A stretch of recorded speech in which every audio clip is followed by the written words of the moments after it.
Dipito. How are you Welcome doing, to the Cyrus? Dipito Let's Talk Crypto Show. I'm good, Melissa. How are you? I'm fantastic on this hot Wednesday. So hot. So hot. How hot? Too hot. It's too hot. Yeah. I need an air conditioner because I'm way You too need an air conditioner. I need to feel the breeze under these. Can you please help us out? There you go. Lay it down for me. Huh? I think you need to lay it down. Put that AC right here. I am super excited. Tonight. Tonight we're dipping our toe into Ark Institute. Whoa, And baby. oh yeah. So those of you who are not familiar with Ark Institute, they're leveraging the new economic system that's created by the Repo Financial, the Atum group. And many of you might remember our recent interviews that we had with Patrick L. Riley. That was episode 27 and 28 on the Dipito Show, where he went over the Reaper token and Ascension. And so this is the third leg of that, the Ark token. And the Ark token is built on the XRP ledger also. And what they do is they aim to provide charities with an innovative method of self-sustaining funding. And they want to enable charities that help, like supporting life, to forget about having to put their own hand out there, continuously asking for money. And so that they can provide a much needed service to the world. And so this Ark token is going to provide them with a way to do that without having to have their hand out all the time. And then probably all of the things that go along with somebody that's donating bulks of money, the stipulations and stuff. So it's very interesting. I'm super excited to have our guest here. His name is Greg Prewett. And he is the CEO, and he's here to explain to us what it is and how it works and how you can get involved. So, sweet. Before we bring Greg on, I just want to welcome everybody that's with us live now. We've got Drew Anke, Curly Bill is in here. The cheap suit is in here, and the new mindset. We love you guys. Thank you so much for coming to the Dipito Lisa, professor's in the house. Yeah. So if you guys would join us in welcoming Greg Prewett to the Dipito Show. What's up, guys? How are you, Greg? I am so blessed. Thank you for having me on. You're welcome. More than welcome, Greg. Thanks for making the time for us today on the Dipito Let's Talk Crypto Show, man. Of course. I'm excited. So when we were in Vegas, I'm telling you guys, you two were my favorite people. Oh, y'all had such an aura around you the whole time we hung out, and it was just such a amazing hang out. We loved it. We loved it, man. Yeah. The night we all shared together was fantastic. It was. Was it just one night? I swear there was 3 nights. I gotta tell you, speaking of auras, my glasses came in from Russia. So what is good?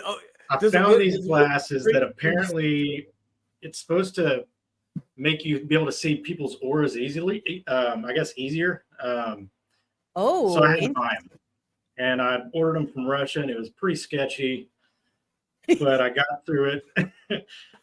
So I've been doing a little bit of studying up on this because I want to see people's auras. I want to see my kids' auras, So I've been doing some research, and I learned how to train my eyes to be able to see my own on my hand.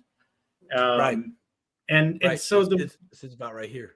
Yeah, you look between the fingers. You can kind of just see it about a ½ inch off the skin. Yeah. So I was kind of skeptical at first because I wasn't sure if it was really an aura you were seeing or if it was just like an eye trick that happens when you stare that certain way. Sure. So these come in, and they don't magically make you see people's auras automatically. You still have to use your eye trick. But the difference is, after you move your hand away, your aura handprint stays there for a couple months. What? Fascinating. That's awesome. Wow. So have you tested it out on people so far? Just my hand and my kids. Your hand and your kids? Yeah, are you seeing the auras that you expected? I don't know what I expected, so I saw auras. Yeah. Yeah. My kids have like a yellowish aura. Mm-hmm. I had a light blue aura, and then I had like a bright white aura. And I don't know what any of that means anyways. I haven't looked into it, but I find it pretty fascinating. I love it. You know what? I love it just that you even thought to buy the glasses and you weren't intimidated that they were coming from Russia. Yeah, as soon as I ordered it, I posted it on Facebook, and one of our community members, Seesaw, said, "Oh, I can teach you how to see auras without them. All I need is a couple of chairs and a few beers." And I was like, "Really?" So I started looking into it and researching it, and sure enough, it's pretty awesome. That's fantastic. Yeah, the old AI Googles here tells us that yellow is a emotional layer, can mean finding joy in everyday life and working hard. That resonates with kids. That's kind of interesting. Yeah. Blue is a spiritual layer of the throat chakra, can indicate someone who is intuitive and sensitive, or who is a strong communicator. There's a few more notes on that, but I just thought I had to Google it real quick. I'm like, yeah, what are the color breakdowns? So that's cool. I want to welcome Tiara's here, and Crypto Bacon Bits is in the house. Mm-hmm. Sasha Riley, welcome. Hi, Sasha. Yeah, we're so excited to have you guys all here. Please, there's 18 of you in here. If you wouldn't mind to retweet or I keep saying tweet, but whatever, re-X this out. If you're watching on so right now we're streaming on Rumble, Facebook, like a whole bunch of different Twitter accounts, and the YouTubes. So hopefully we'll get this spread far and wide. Melissa, it's always going to be Twitter. Mr. Man's in the house. Right? Mr. Man. We love you, Mr. Man. Great guy there. If you guys are interested in deep diving, he's a deep diver. Sure. What up, Curly Bill? So before I know we spoke with Patrick and regarding all of the different projects, or two of the projects, and we didn't really touch. We dipped a little toe into the Ark. But this is kind of your baby now. You're the man that's behind the curtain when it comes to this Ark Institute and the Ark token. But I wanted our audience to get to know who you are as a person first. It's kind of something we like to do on Dip a Toe, is to really get to know the person behind the people that we're interviewing for these projects, because I think it's really important for people to know what kind of folks are building on the XRP ledger. So tell us a little bit about yourself. What started birth, if you wouldn't mind. Just started. Yeah. When you were in the, Terrence Howard remembers himself when he was in the room. Coming through the tunnel, Coming through the tunnel. Yeah, when you're coming through the tunnel, just kind of start from there. Yeah, I don't think my community really knows a whole lot about my background, who I am. So yeah, we can kind of go way back and start. I had a really incredible upbringing. I had incredible parents that loved me, a great sister who I'm still close with today. One of those childhoods that so few children get to have, and it's not like we were rich, but I never went without. So I was very, very blessed growing up. My mother, throughout my childhood, was a special needs teacher. So I got to witness her constantly giving her time and money to these kids as she moved up in grades with the same class all the way through 12th grade. And she is the most giving, compassionate person I've ever met. So getting to see that really had an effect on me growing up because it made it easy for me to understand how important that is. Not that I've always done the right things, when presented with the opportunities, but it definitely made it easier for me. It made it to where anytime I had a communication with somebody else, all I really wanted was them to walk away from that conversation feeling better about themselves than when they got there. So, and my dad, he struggled with how many special needs kids came home with her every day after school. And, we gained custody of several of them throughout the years, and he struggled with it. Yeah. But he always jumped right in and killed it. So it changed my dad for the better. And so it was a great childhood. Graduated and went to college. Got a full ride music scholarship. I was a vocal major. What I planned on doing with that was I was going to do elementary music teacher. It ended up not working out because I realized I really didn't want to work for the school systems. I don't know. I probably wouldn't have lasted very long anyways. But I really wanted to design like a curriculum for babies. I wanted to figure out what types of music from in the womb up until their brains are kind of done with that optimal development stage. Yeah. And so I did it with my kids. I would play some of the most difficult classical pieces, piano pieces, put headphones on, on her stomach. And then when they were in the cribs, I was always playing difficult music for them. Some of the most difficult style chords and progressions. And both of my kids can sing really well. So they have really good ears. And I think there is a lot of science behind it. I just haven't really had a lot of time to spend. I have to tell you, I did the same thing when my boys were growing up. I was always playing the classical, more complex type music. And, even when they got older and I would be driving them to school, our car was playing, Mozart and stuff like that. But both of my boys are incredibly musically inclined. My one sings, they play instruments, self-taught, and so I agree with you. It makes a difference. So, I'm sure genetics plays a large part of it too. You're a wonderful singer as well. So I'm sure that plays a part of it, but I think there's a lot of science behind it that I would love to maybe one day get into.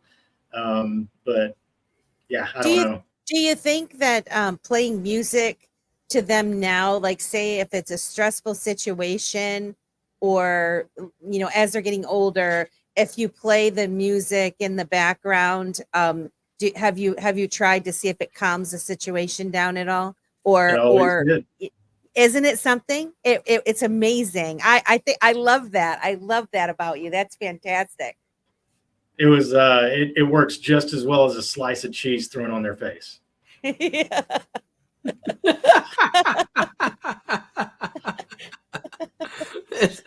I take it you got that trick from your dad? No, I just see the videos of sauce and cheese on their face. Yeah. Well, that's why I was asking. Yeah, that's why I was asking. I'm like, yeah, that would be a dad play for sure. Here you go. Bam! Oh, almost dad. Try again. Well, so I guess priorities changed, and I did 2 years of college and decided to go another route. So I joined the Coast Guard. I did 7.5 years in the Coast Guard, working on electronics. Had a fantastic time. Loved every bit of it. Loved every station I went to, from California to North Carolina to Hawaii to Alaska is where I ended up, in Kodiak, Alaska, and found my wife in the Coast Guard. We got married, and we ended up, after we got out, we moved back to Texas, and I got a job with Rockwell Collins as an engineer, working on different Air Force and Navy bases all around the world. And I would travel anywhere from Japan to Diego Garcia to Ascension Island, England, South America. So I got to go to so many amazing places. Did that for a few years, and then we started to try to have children. So I was like, well, maybe I'll find something that's not so time consuming with the travel. And, if something were to happen, I wouldn't be able to get back very quick. So we ended up, so about that time is when we got pregnant with our first boy, and we ended up losing him at birth. So it really started to throw a lot of things into perspective for me, about what's important to me. That was kind of a very difficult time in my life, and I hit it. I had to be the strong one for my wife. I put a lot of that on the back burner, but I'm always in the back of my mind going, what is it I'm supposed to be doing? It really shows you how precious life is. Absolutely. Well, after that, we ended up having two beautiful little girls, 4 and 7 now. But it really made me start thinking. I just wasn't sure what it was. So after we had our first one, Ainsley, my wife got deathly ill. She got what's called Guillain-Barré syndrome. Yeah. So basically what happens is when you have any kind of genetic material entered into your body, there's a protein attached to that genetic material. And if it matches close enough to your proteins in your nerves, once you're done fighting off that foreign substance, it's still in attack mode, and your body starts attacking your own nervous system. Oh, it doesn't turn off. And it paralyzes you basically from the head to your toes, starting in your fingers and toes, and then it moves its way up your body. So we were in the ICU for 30 days. And she was completely paralyzed. And there's two different kinds. So there's one kind where you're paralyzed and you don't feel anything. There's another kind where you're completely paralyzed, but every single nerve in your body is on fire. And of course, that's what she had. Yeah, she got that one. Yeah. So it was a very, very long month of ICU, not sleeping. She couldn't sleep no matter what drugs they gave her, because she's constantly. It was bad. So after that, she recovered pretty quickly. God. That's awesome. Yeah, absolutely. Yeah. God had his hand on this whole thing. About 6 months later, she was able to relearn to walk, relearn to eat, relearn to do a lot of things for herself. She still has nerve pains. Half her face is still, so what is that? It's numb. Yeah. Like Bell's palsy. Bell's palsy. Thank you. Yeah. She still has trouble with half of her face. But other than that, she's almost completely back to normal. Thank God. So, thank God. Yeah. Amen. So after that, we were kind of like, well, I think we need a change. And we decided at that point, I think let's move back to Alaska because we missed it so much.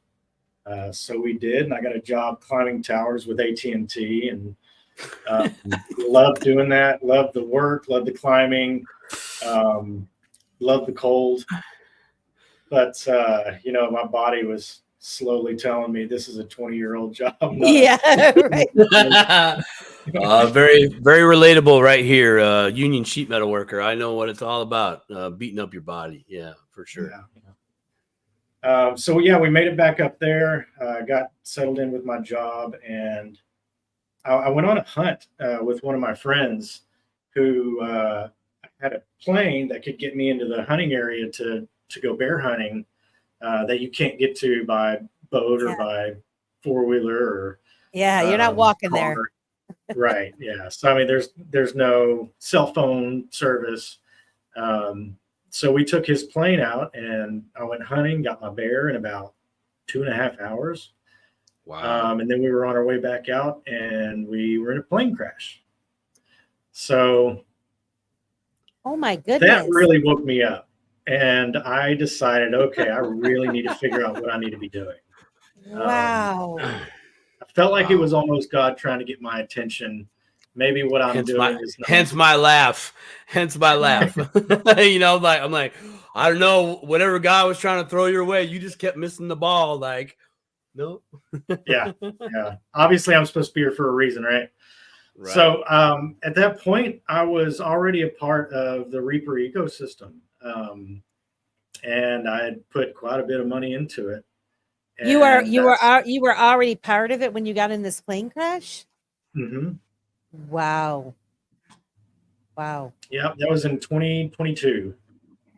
Holy smokes. Oh, so yeah, I got a hold of Patrick and I said I would love to come down and meet with you, chat with you. If I'm going to put this much money into something, I would like to make sure that you're legitimate. You're not somebody who you say you're not. You know, I just wanted to make sure that I was putting my money in a good place. And he said, absolutely. So I flew down to Texas from Alaska and spent 2.5 days with him and had the best time. Got to know him really well. We became good friends. And it was, I told him at the end of that trip, I said, if you ever start any kind of nonprofit or charity, let me know. I would love to run it. And he said, absolutely. So a couple months later, I had an idea to use his tokenomics for another token and use it to benefit charities. And I called him up, gave him the idea. He said, I love it. Let's work out some kinks and then we'll get it started in the next 2 months. Wow. All right, let's do it. So that's amazing. So how did you, so everything you just said is like, just wow. Thank God that you survived the plane crash and, you know, you realized that it was a wake up call. Like you're just like, okay, it's a calling. What am I going to do? What am I supposed to be doing with my life? There was multiple incidences. There was that was like the most recent. That was the most recent last straw, right? I mean, several challenges that you've had. If my wife was in your wife's situation, and then I just said, "Hey, baby, I'm gonna go climb 50 to 100 foot cell towers to put on these antennas for AT&T," my wife would be like, do you want to die by my hand or God's hand? If you want to die by God's hand, then you will not do that. If you want to die by my hand, you go on up there and go ahead and see how far you make it. Well, I love the climbing. I did the climbing in the Coast Guard too. You know, we had a lot of towers and antennas in the Coast Guard. So I got, you know, I was an instructor for tower climbing. So I had all the background and knowledge from it. So, but yeah, so after the plane crash was kind of when I adopted the saying, it matters so little, and made that really work for my life and starting to understand of what really does matter in life. So you'll hear me use that phrase a lot and I mean it. So, and it's a good saying. How did you get interested in the crypto space and the digital asset space? Like when did you become interested in it? How long have you been interested in the digital asset space, crypto space? Well, I started looking into Bitcoin probably around 2018. But I never bought any. I was just curious. Same. Because I understood what was really wrong with the financial system. And I could tell at that point, okay, this Bitcoin thing I think is going to be something really big. as far as what are we transitioning to get out of this debt-based fiat currency mess that we're in, that they've put us in, right? So I started looking into it. I just never got real big into it. And it wasn't until 2020, when we moved back to Alaska, and there was a guy that I worked with that was in XRP. And that's when I got introduced to XRP. And then I started doing more research. And then all of a sudden I was like, oh, okay, this is way better, way faster, way cheaper, fixes everything, you know, that was wrong with Bitcoin. And I never looked back. So the more I got into XRP, the more I started looking into some of the projects that were built on it. And that's kind of how I found Patrick and what he was building. Wow. And you believed in it so much that you put a stack of money into it, right? You could identify with his vision, and the tokenomics made sense to you then, huh? It absolutely did. The big picture is really what grabbed my attention, as far as, you know, he has plans for replacing the Federal Reserve.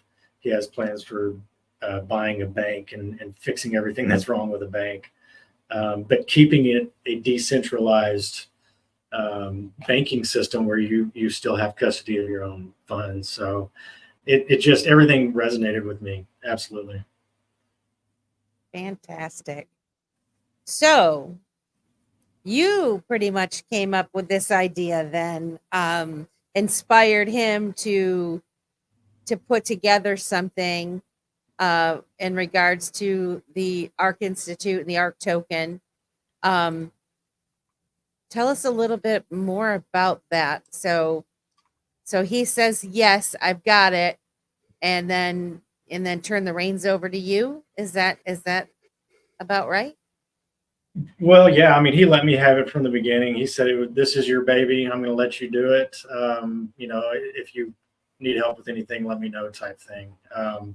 You know, he's really the one that can come on here and give you a lot of wisdom and knowledge in this area. And I'm not extremely knowledgeable when it comes to finances or how these tokenomics work, although I've learned them. But you know, one thing I am good at, and that's caring. And I care about this project and what I'm building. And I think that's why he let me just take it, because he knows how much it means to me. So I'm not an expert, and I'll never claim to be, but I want to help as many people as possible, especially with this transition we're going through. You know, in the 50s, 60s, 70s, 80s, families, one person in the household could work, and they could support a mortgage and a car and another car if needed, and food. And all you hear today is how nobody can afford anything. People are having 2 or 3 jobs just to stay afloat without being able to save anything, which is a problem. It is a problem. And it's going to get worse and worse.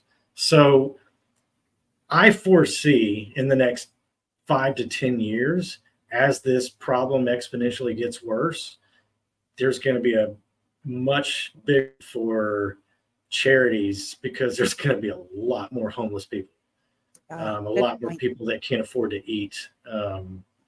And that's why I'm trying to build as quickly and as fast as I can now. Yeah. To be able to be that whatever I need to be for whatever we're about to go through. You know, I was looking at the white paper last night just to refresh my memory from when Patrick was first on. I tried to do all the pillars. I don't recommend doing that, by the way, because you get lost in who's who, or at least I did. But you know, I found it a very interesting take within the white paper, and going through the process of how you verify a company and their intentions. I thought that was great. Really, I mean, but simply put, right? Don't need to complicate something that's not very complicated. But what I really liked was this was the idea that's within the white paper, and I'm sure you can elaborate on this a little further here, and that is you're essentially taking away the burden from the companies that donate to charities, for them to know that their money is going to good things. And right now we don't really have a as transparent system that the Ark Institute and that token offers. And when I was reading again last night, I was like, holy buckets, that's right, dude. This is absolute fire. It's only going to take one actual company to a major company to go, here's the accountability, here's where it went, and it's done. There's no more huge auditing or anything like that, and full transparency. And I absolutely love that, because you're not just solving one problem. Okay, in my opinion, within the space, and I've been actively participating since 2016. It's the companies and projects that don't just solve one problem. They have one thing that is multifaceted to fix a multitude of problems at the same time, and that's a winning project in my opinion. And that's what I see that are the successes. XRP Ledger, I rest my case as one example. Yeah, I mean, of course. Oh, go ahead. No, I think it's really awesome. Oh, Melissa, your turn. No, well, what I wanted to lead him into, in a perfect world, what his vision is. What's your vision of how charity should work? Because right now, I mean, many donors would be shocked to know that maybe 10% of their donations actually go for the charitable cause that they're donating to. And so there's a lot of there's a lot of overhead costs and whatnot. People pop up these charities all over the place, call themselves a 501c3, but they're really not donating to what you think they are. And they're covering all their expenses, they're paying for advertising, and they're doing very little charitable work. And so it's kind of left a bad taste in a lot of people's mouths when it comes to quote unquote charity. And so one of the things that, I mean, really drew my attention to Ark Institute is that you are different. There is like Simon was saying, there's a level of accountability. I guess you call them gates that they have to go through. But before you started talking about that, I wanted to, your vision of how you think in a perfect world, how would the charities work? How would you think that they should work to benefit, to give the most benefit to humanity and to those that want to give? What do you think about that? Well, I mean, it's kind of the reason that we're tokenizing fundraising, because these digital assets they're going to fix so many problems, and this is just one of the many that it's going to fix. So currently the way that charities have to raise money is do fundraisers, reach their hand out and beg for money, and in a sense, people have to hurt themselves to help others. And we wanted to fix that, have this incredible tokenomics model that nobody has to hurt themselves to help another charity. So we're going to do it for you, and we're going to pay you a passive income, which is kind of the way we wanted to do it. But people don't trust nonprofits for good reason too. I mean, it's kind of like the tax code. These big money don't get me started on the tax code. Here we go. These big money charities know how to take advantage of 501c3 status, and yes, they're taking home way too much money. Very, very little is actually going to the cause, which is, of course, why we had to come up with the 12 gates, which that's one of them, is at least 70% has to go towards the cause. Yes. We don't Yes. we don't expect all of it to, because people have right. to be paid for their time, their Exactly. efforts. So Absolutely. as long as they're not overpaid, fine. I think the only one that I know of is Mr. Ballin. I don't know if y'all know who he is on YouTube, but he's got a charity for victims of like abuse and Domestic violence. violence, Yep. and he's helping out these families. And 100% of the proceeds actually goes to the cause, and that's the only one I know of. Wow, that's incredible. But we don't expect that from all these other charities, Right. but we do expect at least 70%, and I think that's very fair. Oh, absolutely. And you know what, Greg? As we're many of us are becoming more enlightened to the things around us that we used to trust blindly, right? You give money out of your paycheck to Red Cross and those types of places, and even at the level of you're at your employers and you could check a box off, right? So your employer is collecting it for you to pass it through the charities that they've deemed that they're going to cooperate with or whatever, and we just assume that it's going. And then those of us that started giving attention to things and looking a little deeper and realizing, Red Cross doesn't want to be audited. They don't want to turn their books over. There's no transparency. Or a lot of us are really busy too, to where you're not going to be knocking on the door saying, show me your books. But the average person, I tend to believe that people are good, right? We do want to help.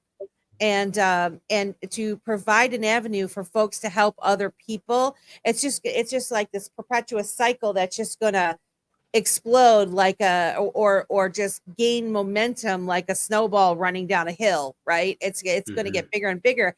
And the fact that you guys are capitalizing on the new innovations that are here, recognizing the potential of the XRP ledger and the tokenization in the way that you have of something like, it's genius. And to have the forethought at this point in time to begin something like that is incredible. And I don't know of any other institute that's doing that. So I'm really excited about what you're building. And we definitely want to learn more about it. Yeah, we definitely found 4 incredible ones to get us started. And to be honest with you, it's really sad how many we've looked at that won't pass our gates. It's just so hard to find any good ones, which was a lot of the reason that we created Phase 5, which hopefully we'll get to within the next year or two, which will be our incubator, to where we'll be able to start our own charities in the areas that need it the most or need whatever the most. We've got in our Phase 3, we have the Ark card, which is basically it's going to be a debit card that is tied to the XRP ledger, to where homeless people will be able to receive money from people when we're in a cashless society. So you can give to a homeless person through your window without ever having to roll it down. And then they'll be able to take that card and go to an ATM and share that money with people in their communities. But it will also give us a lot of data on where the biggest needs are. So we'll take all that data and be able to, start our own charities and find the right people to head them up. And but it is really sad how hard it is to find good ones. You know what I thought though, Greg, was with your gates that you so when people start charities, a lot of people, there's so many good people that want to do good things, right? And they see a need in their community and they say, darn it, I'm going to be the one to set up this 501c3 charity to help others, but they don't have any business experience. They don't know anything of how to organize these things. And they tend to be the ones to do things themselves, right? They're trying to juggle all the balls because they don't have somebody on the same page and whatever. And so I see what you guys are building as a tool to help these folks understand what they need to do to become a vetted charity that can pass through all of your gates, right? And so part of what you're doing, whether you intentionally did it or not, I think is really fantastic, because anybody that's interested in doing it, they're going to have those resources and the models of other charities that are doing it, quote unquote, right. So I find that super exciting. And I wonder if you guys have plans on that to make it a little bit easier for those that don't pass your gates, but that they can have some guidance on like what they need to do. Because I always tend to believe that there's more good people in the world than bad.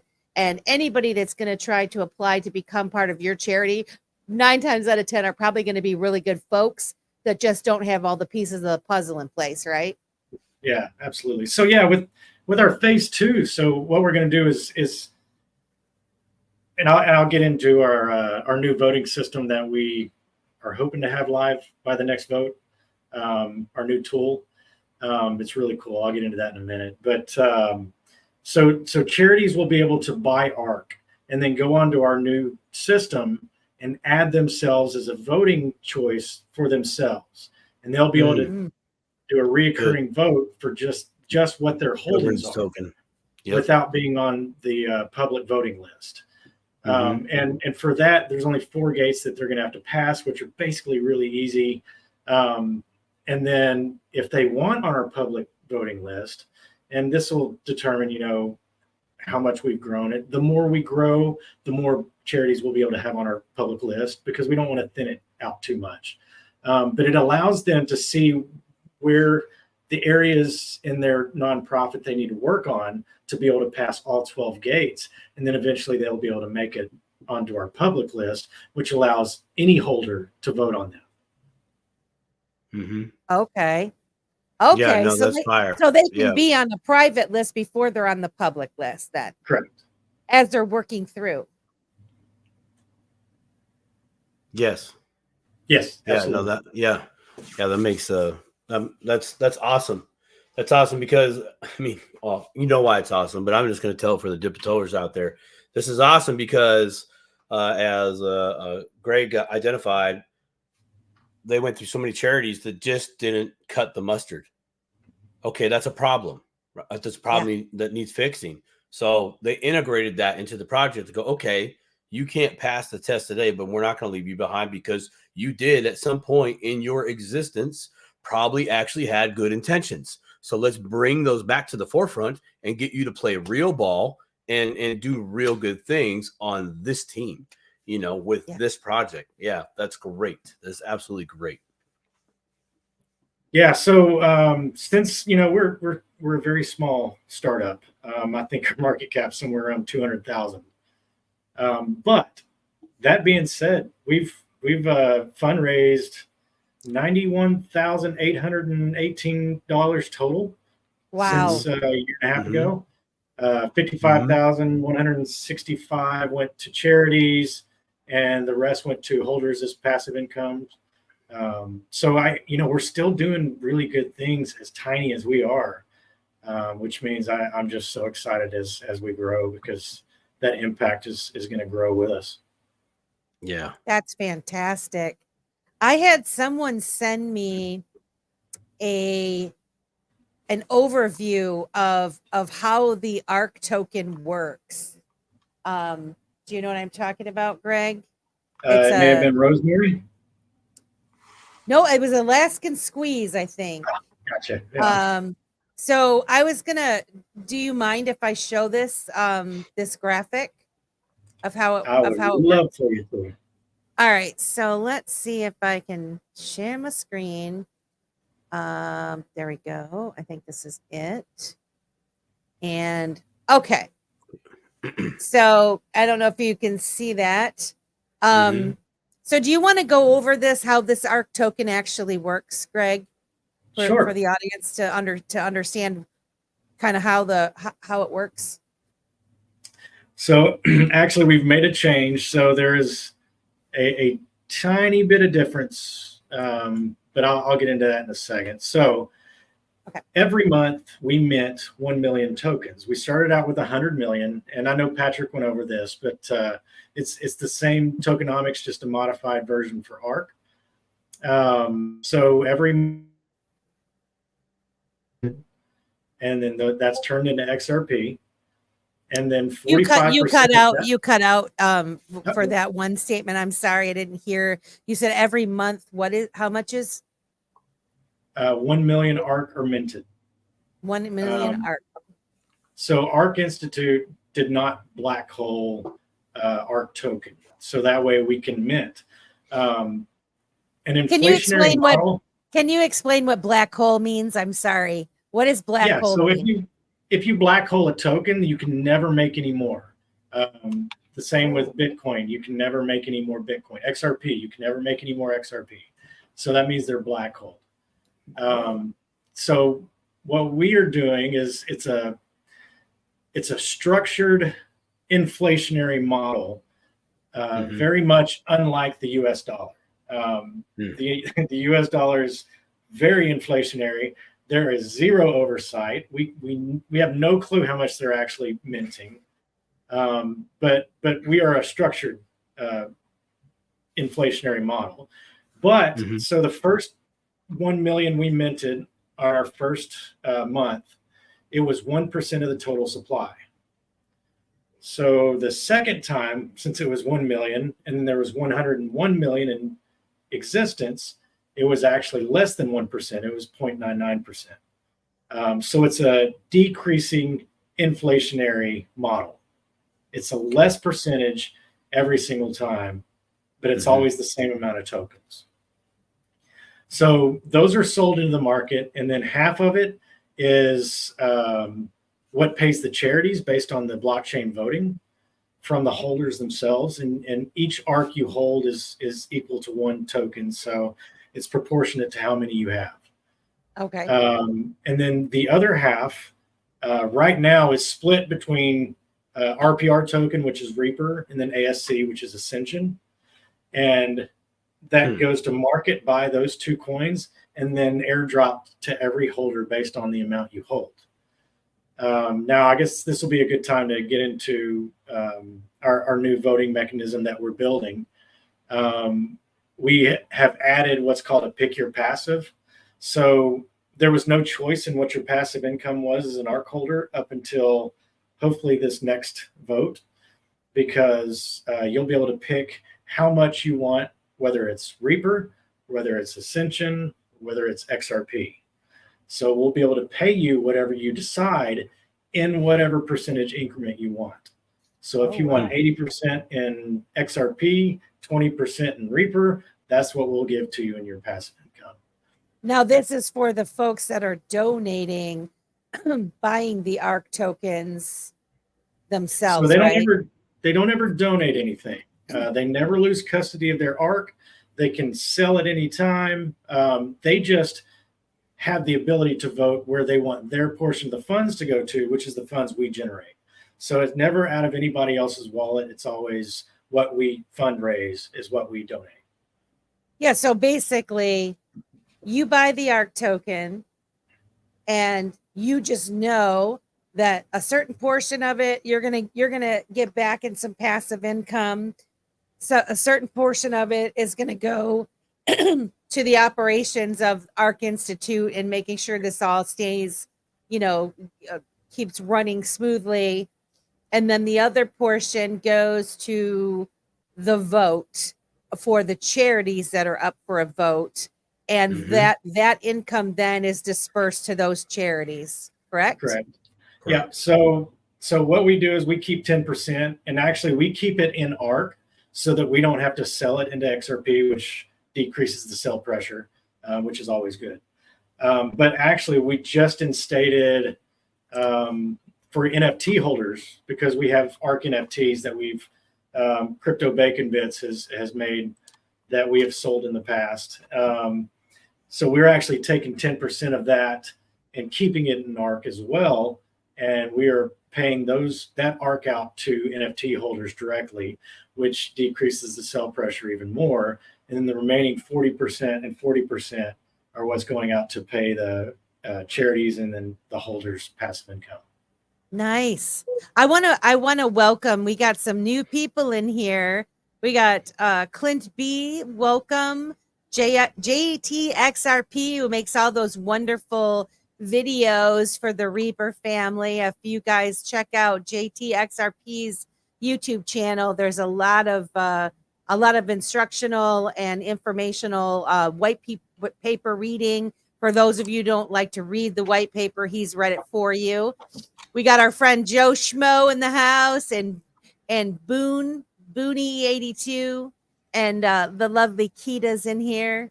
Welcome. Thank you guys for coming. And Sam, did that answer your question? Sam asked about the 10% that now goes to the NFT holders.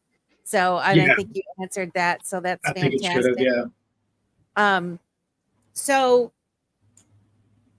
all right. So I think what's getting is this is a completely different concept on donating. Well, charitable giving, because you're saying you're getting to hold on to what you're getting to hold on to your investment. It's just that part of the earnings of that investment are going to the charity that you vote for, but you're Correct. still actually getting you're still getting income. Correct. Yes. Melissa, Yes. doesn't this sound like some very complex, mysterious thing called DeFi? Yes, it does. Now, here's my real question though. I love the passive income. That's great. Incentivize the holding.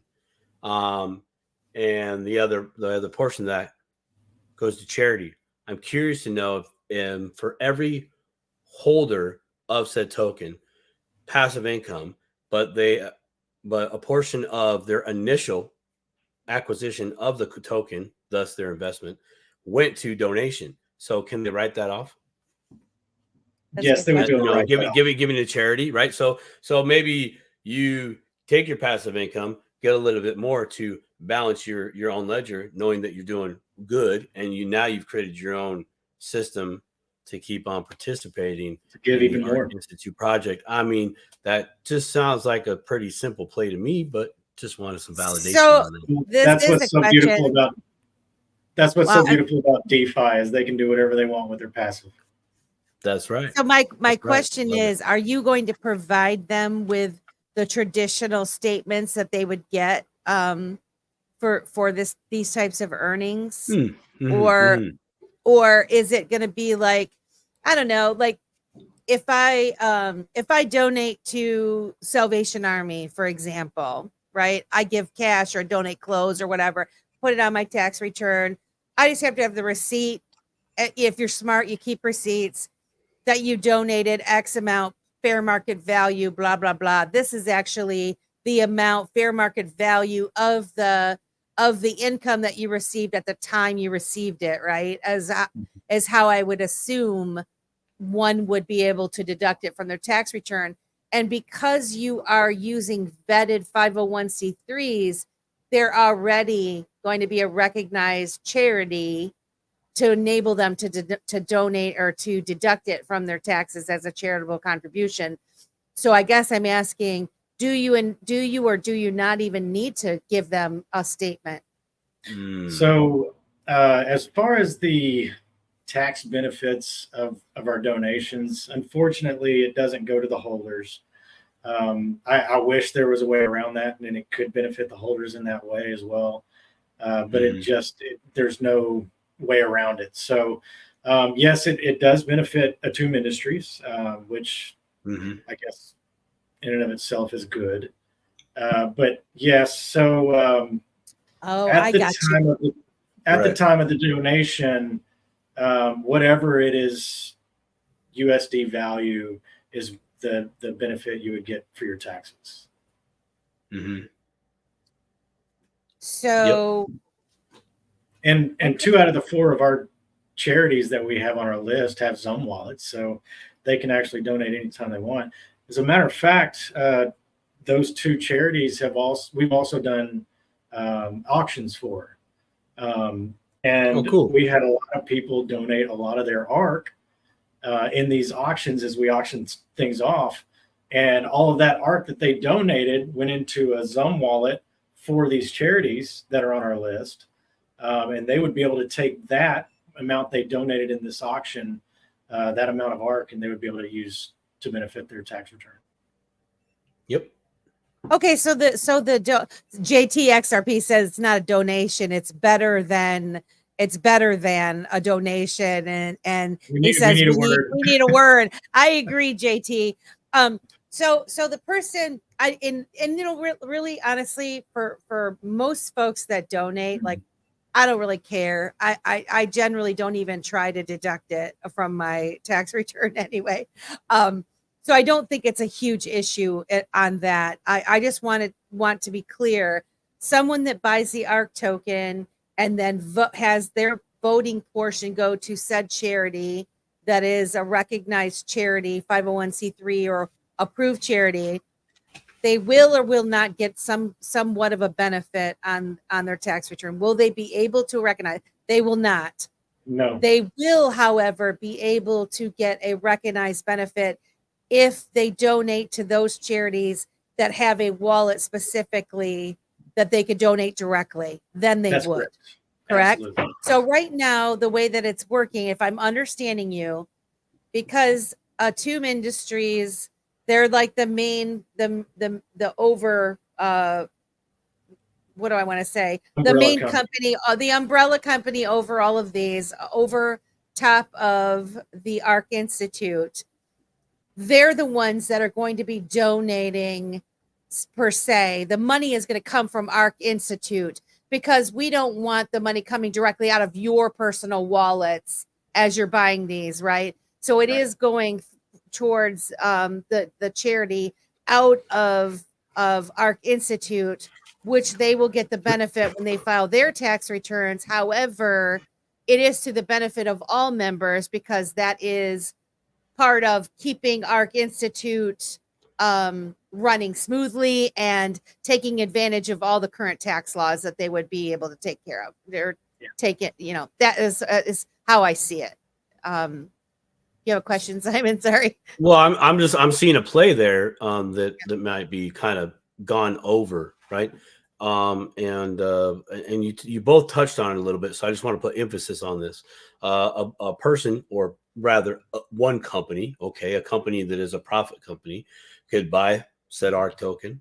They can vote on half of half of those funds to go to said charity of what I want it to go to charity ABC, and it does. They can't write that portion off. However, they can donate the passive income asset to said charity. Okay, 100%. To the charity, right? A one-time play. Hear me out, people.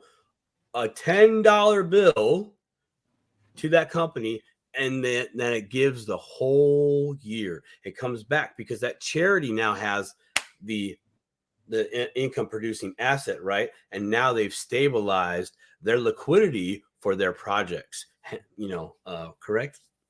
Or they can take their passive and buy more Ark and have a bigger and keep going. Exactly. Just keep going. Yeah. And increase their, it's a solid circle of life right there, my friend. Solid. So no matter how you look at it, first, this is one other thing I want to say. For those of you that are watching, we have 66 people watching tonight. Thank you so much. Please share this out. We might have some people that are on my Facebook that are not familiar with this space whatsoever.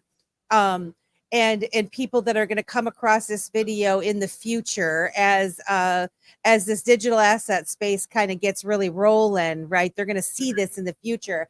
And I just want to appeal to them and say, the future is different than what we have now. And if you've always wanted to donate to something or give, let's not say donate. If you want to give and you want to help, and you want to promote goodness and kindness for humanity, this is the way that you can do that. And whether you choose to keep the passive income for your own purposes, or if you choose to reinvest it, this is a way for us, the people, to work together to create these sustainable type of charities to really to be unbreakable, right? Like you get enough of us coming together, joining arm in arm, we're unstoppable with the goodness that we can do in the world.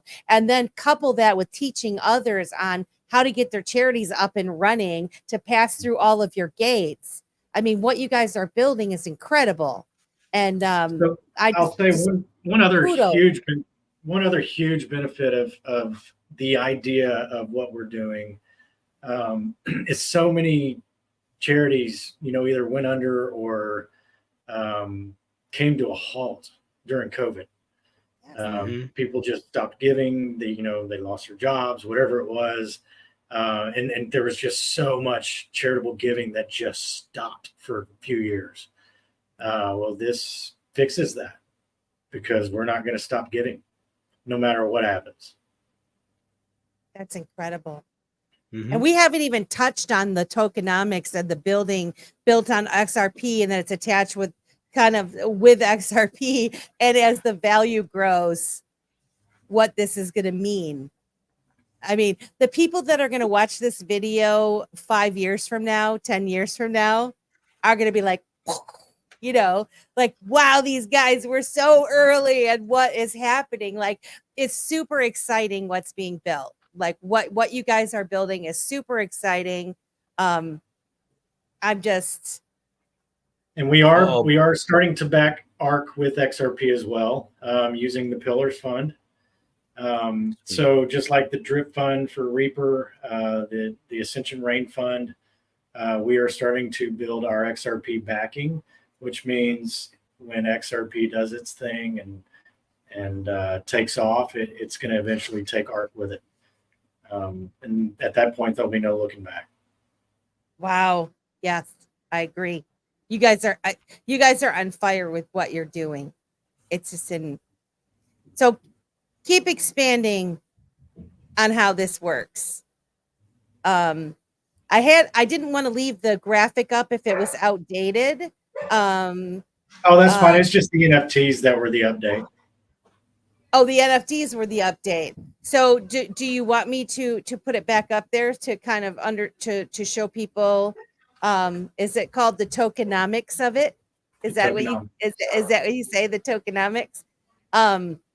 Because I think graphics are easy for people to understand when they're looking at them. So do you want to kind of explain how this works, Greg? Are these figures still right? Can you see it good enough, or do you want me to make it bigger? They are. I mean, the figures are correct, but they're just adjusted a little bit to include the 10%. So you see how it says 10% of the XRP is spent to operational wallet. Yeah. Well, actually, that's not XRP anymore. I've changed that to Ark, to where we're going to build our dev wallet back up, so we don't have to sell it, and it decreases that sell pressure every 2 weeks when we mint and sell. And then another 10% of Ark is distributed directly to NFT holders. So this 45 and 22.5 and 22.5 are now 40, 20, and 20. So the 40% is what gets donated, either in XRP or US dollar, depending on the charity. And then the 20%, which buys Reaper, and 20%, which buys Ascension, and then gets airdropped to every holder based on the amount of Ark you hold. And that's, of course, going to change very, very soon, because we'll have our pick our passive, where you can either get it in Reaper, get it in Ascension, or get it in XRP if you like. Yeah. And then if you did that, so I'm going to stop sharing. So then if you did that, you could like compound what you're doing, right? Like you like that word, Simon, the compounding. So if you got it back, I love in, a good say, compound. like if you got it back in the Ascension token, which is what is it, episode 28, I think, with Patrick L. Riley, who explains and goes over the Ascension token, which is then putting your money back to work again, right?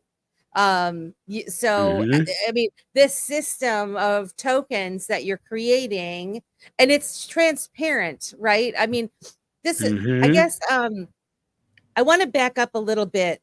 If you could please explain to me, when you say the NFTs, what does that exactly mean? 10% goes to the NFTs.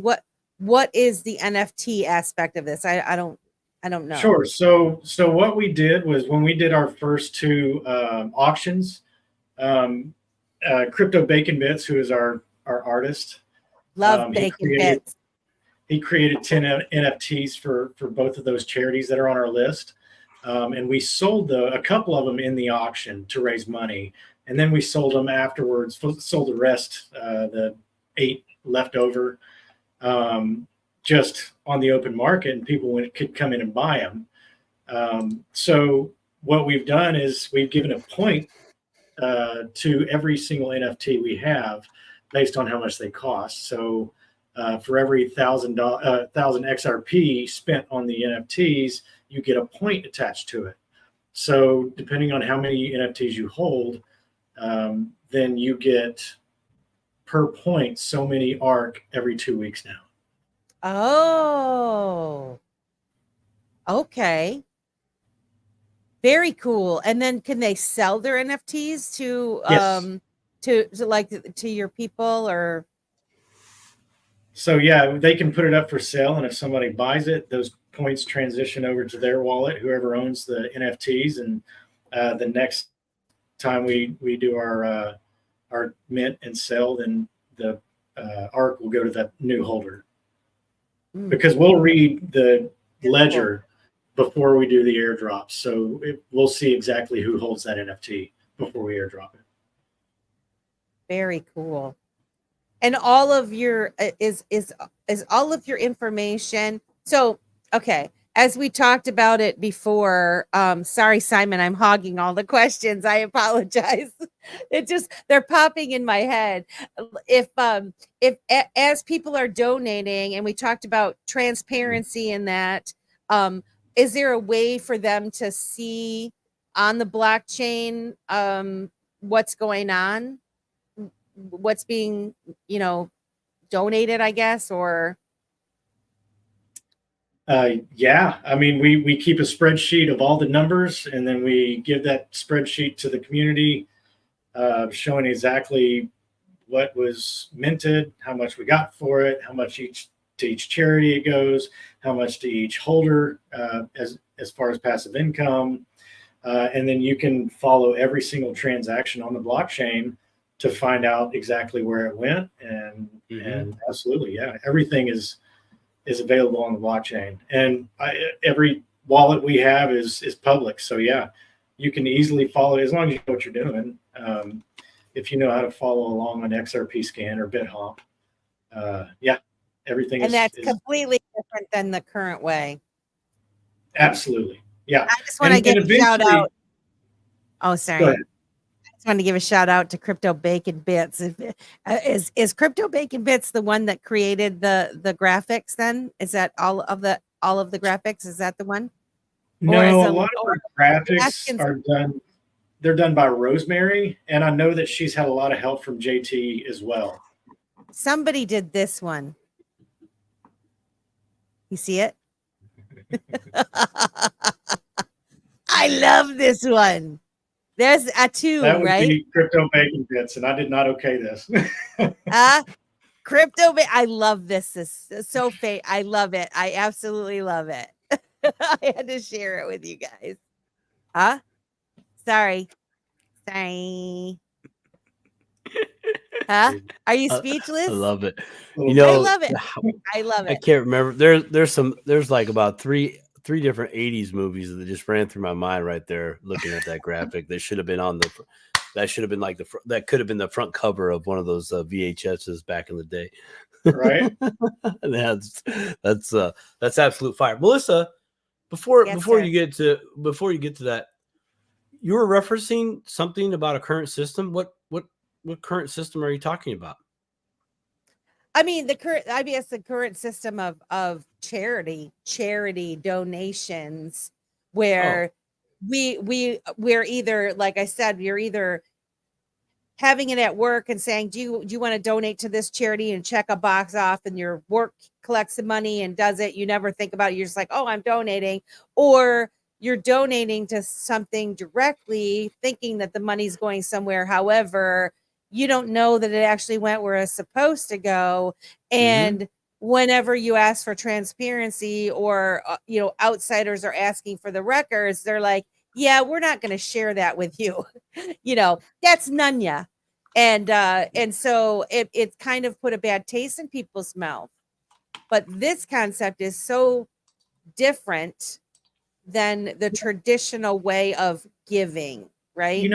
This isn't going to be the only way that charities are going to benefit from the blockchain. That there's going to be many smart people come in and figure out different ways, but it's going to, I feel like it's going to be an extremely important way that blockchain is benefiting charities. But eventually everything's going to be on the blockchain. And yes, that means it's going to be open for the public view to see exactly where every transaction is. Transparency is going to be huge.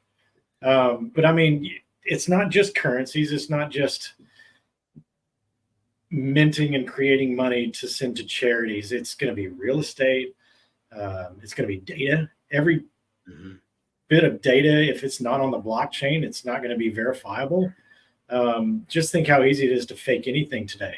Right. Fake a video, fake a picture that looks so real. But if like it's the not, one I just showed, that one, one I just showed, was it so real? That was very unrealistic, though. Totally realistic. Yeah, I mean, Chainlink is doing big things with data and being that bridge between off-chain data and on-chain data. When it comes to media, if that video or photo is not on the blockchain, it's not verified. Voting, everything's going to be on blockchain. Voting is going to be on blockchain. Eventually, they're going to really kick and scream about this one, because they don't want to take away their ability to. I won't say it. I don't want to get. They actually might have to do what they said they were gonna do. Right. Curly Bill, why are you trying to say Greg's muscles are not that big? Oh, they're bigger. I've seen them. It's okay. In person in Vegas, they're massive. I met him in person. I know. The way that he held that huge wine glass full of cab. I mean, dude, whoa, bro, whoa. We can change the subject. Yeah, that's hilarious. Let's see. To my knowledge, I don't know what this part is. JT was saying as he was referring to future sales, but in my knowledge, the other NFTs were used to fund development as well. Not exactly sure what that conversation was. But Toasty says you're humble. He might be thinking of maybe the Reaper or Ascension NFTs that were a small portion of it went to the company. But as far as I remember, the Ark NFTs, they either went to the charities or to Crypto Bacon Bits for his artwork. Oh, okay. I could be wrong on that. It's been a while since we sold the last set, but that's like housekeeping for those that are already involved, correct? Yes. Yeah. Light really does conquer darkness when this project realizes its full potential. I agree. One of the smartest people there I know. Oh geez, I'm gonna put that. So what else can you tell us? So we covered We can cover the penthouse. charities. Yeah. I would love to so if you feel comfortable that we've covered Ark, so just quick overview for those that are just stopping in. So basically, according to this, every month Ark creates the 1 million tokens. They sell them at the market for more Ark or XRP. For the 1 million tokens, do they sell them at market for XRP? Or so 800,000 per month are sold for XRP. The other 200,000 are kept into Ark. Half of it's given to NFT holders. Half of it goes back to the company for there you go, marketing and operations. Got ya. And then some of it is sent. Some of that is, well, you said it's kept for the operations wallet, and then 40%, becomes the funds for the donations for the charities. 20% buys the Reaper tokens, or you're saying at some point you're going to have more options, right? That it's going to go into. Hopefully next weekend when we have our next event, we'll have our new system up and running to where you can pick your own passive. Yeah. Okay. So that'd be the pick your own passive, and then 20% of the XRP buys the ASC of the Ascension token at the market price. And then it says funds are donated to the charities in proportion to the Ark vote.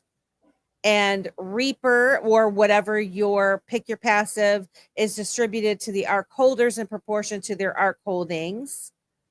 And then the Ascension is also distributed to the Ark holders in proportion to their Ark holders.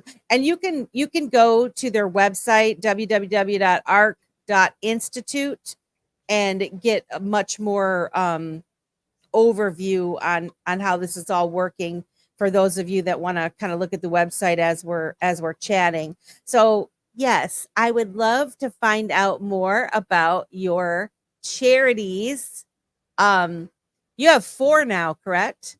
We do. We have 4. So probably my favorite one is Innocence Project. So that's basically lawyers that are freely giving their time, their effort to help innocent victims that are wrongly convicted, in either on death row or they're in a life sentence in prison. There's so many wrongful convictions that happen all the time, and it happens way more than we realize. And you know what do investigators tend to take pride in? How many people they can lock up. Well, yeah. If you're not ethical, or you're okay with bending rules, you might do something that's like a false confession, force them into a false confession, or coercion to a plea, or any other kind of official misconduct. There's so many different things that have wrongfully locked away so many people, and these are not just hobos on the street. These are fathers. These are sons, taking them away from their families. So it's a very powerful nonprofit, and like I said, I think this was my favorite because they have done so many good things, and they are probably our biggest one by far. But we still want to support them any way we can, even if we raise and donate enough money to where one person can get off of death row. Then I feel like we've done our part. That's always the thing with our legals. I personally, this one does touch my heart. I have someone that's very close to me that was a victim of that circumstance, who took a plea deal, had no money, not didn't have enough education and understanding of a situation that could have gotten them in very bad trouble and was absolutely terrified to go to prison. And the lawyer that he hired basically said, oh, well, if this person gets on the stands and says this, you're going to go to prison for X amount of years, blah, blah, blah. If you take the plea, you're going to get this, and yada, yada, yada. And so now this person's life has been, I don't want to say ruined, because I'm not going to speak that. I've come from the other side of the tracks on this.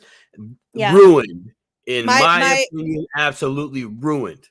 Yes, and then there's nothing, there's nothing can be done, and so something like the Innocence Project is so worthy, and again too. I mean, they kind of, and this is off topic of the Ark token, but kind of it's on the topic of the charity. We're programmed, we watch these programs all the time, and we're rooting for the bad guy to be put in prison and lock him up. And you're watching the evidence that they have against this person, and it's like lots of circumstantial evidence that are convicting these people.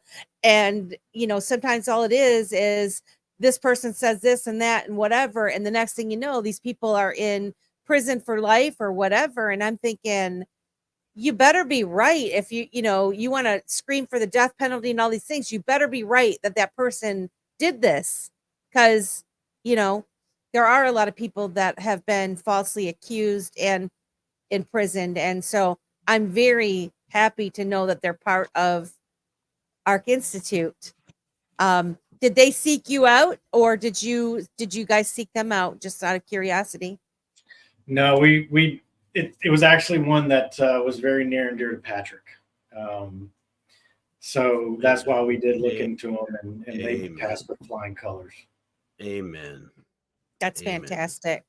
Yeah, that's really awesome. Because most of us don't know, right? We get some legal documents served to us, we freak the F out. We do. Yep. We might not show that on our face, but that's definitely happening up in the headspace, and we are thrown off tilt. But everybody else within that process, they do that job 8 to 12 hours, 5 days a week. Everybody else, except for you, the one that is in the spotlight, so to speak. So that's fire, absolute fire. And they use that fear they instill in you to get over. Oh, I know. Well, how easy is it for somebody that's going to get paid? I mean, this person I know paid this lawyer a lot of money. They didn't have a lot of money, but every bit of money that they had, they paid this lawyer, and it was easy peasy. Get him to agree. He got paid the same, right? Yep. There's no fighting here. This is it. You take the plea and it's done. And this happens time and time again. So, yeah. So what's your second, what's another one of your charities that you want to talk about? Because I can talk about this all night. This is not even a crypto dip a toe topic, but man, I'll tell you. Oh, yes, it is. Yeah, this is the future right here. This is how business is going to get done. This is definitely crypto. Know what you hold. So another one is Mobile Loaves and Fishes. They are out of Austin, Texas, and they are by far my favorite. So we actually went and visited and got to get on a golf cart and drive around and see what they're up to and see what they're doing. They started out with food trucks, and they would take food trucks, to these areas where there was a high amount of homeless people, and they would just feed them. And it turned into this community first village where people would donate these tiny homes and come in and build them in, a few days. And they just have a huge community of tiny homes now. And they're pulling people off the streets, bringing them in, giving them a house, giving them meals, giving them a church, a community. They are giving them a way to make money by doing arts and crafts. And it's turned into such a beautiful community of people that are there to do nothing but love each other. And it was so awesome to get to see. And they're they're expanding massively. They're building another community now. They're growing that community they already have, but it's awesome to see. And we are actually working currently on chatting with Mobile Loaves and Fishes about maybe doing an auction soon, and hopefully I'll have more information on that within the next few weeks. But we are trying to cook something up that's going to be massive, and we are really looking forward to it and hope it works out. I love it. So they basically have this area, and they buy these mobile units for folks to live in, and then do they give them this unit, or are they just give them the unit? So they do make them pay a small amount of rent while they're in the community, but it's minimal. That's incredible. This is in Texas? It is very much. That is in Austin, Texas, yes. And they have made a huge impact on the homeless community there. I bet they have. Yeah, it's always it takes That's awesome, a passion and people with vision, and people willing to fight, because I'm sure in certain areas then they're like, I don't want that community here, and there's all these fights that you have to go through in order to do something good. And so it's awesome that they have actually built a model now that maybe other states can have their own mobile loaves and fish chapter, right? Where they can start doing it also, like a chain reaction type of thing. Yeah, so. Absolutely. And the guy who started Mobile Loaves and Fishes, he owned this huge chunk of property, which is where it's built on now. But it's such a massive piece of land that there's really nothing around where their community is. So It's not like people are having troubles with this community, like dropping their home prices or anything. It's kind of a very remote area. But it's awesome. And there's going to be a bunch of folks that as this digital asset space comes into fruition to what it's really going to be, there's going to be people with money. And as we've all talked about, how we're kind of magnets with one another, a lot of do-gooders in this group of people. And I could see something like this just really expanding hugely, bigly, or whatever. Every city needs one. Absolutely. Absolutely. Yeah. Let's see what do we got. 3 cities in my state that could use that like right now. That's all I'm going to say about that. What's the next? Our next one is raising men and women lawn care. This is one of my favorites. That's fire. Yeah, I've seen that separately. That's fire. I love that. I've seen. Yeah, this one's by far my favorite. Telltale. I'll keep my mouth shut. So you said that about everyone so far. Just so you know, Greg. Sounds made up.